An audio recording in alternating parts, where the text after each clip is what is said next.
What needs to be immediately done, Senator? Well, our founders thought we would be here in this day. I mean, they knew it. They recognized it. Matter of fact, Colonel George Mason actually said it during the convention when they proposed Article 5 without giving the states an option. He said, we've made a grievous mistake. We have to add a way for the states to limit the power of the federal government. And the only way to do that is to give them the power to propose amendments, just like the Congress has.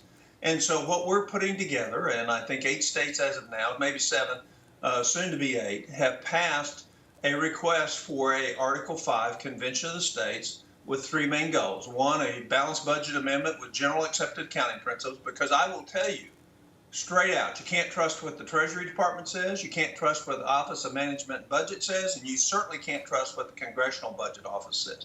So without general accepted accounting principles and a mandated balanced budget, even though we collected $1.91 trillion for the federal government in taxes this year, you're still never going to balance it unless you force them to balance it, to make hard choices. You have to give the politicians an excuse, a backbone to make the hard choices. They refuse to do that. That's why I left.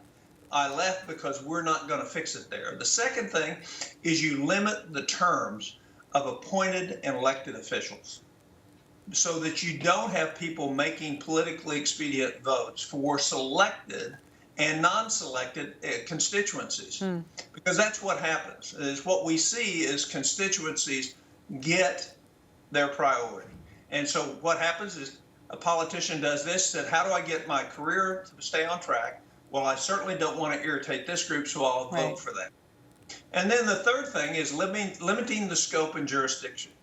You realize this last year, 88,000 pages of new laws, not written by Congress, not ordered by courts, but by bureaucrats, came out. And the average person in America breaks 3 laws a day that they have no idea that they've broken, because we have an uncontrolled bureaucracy that passes regulations. And what we would do is we'd say if the bureaucracy is going to pass a regulation, it has to be approved by Congress, the very people we voted to send up there to make those decisions, not unelected bureaucrats.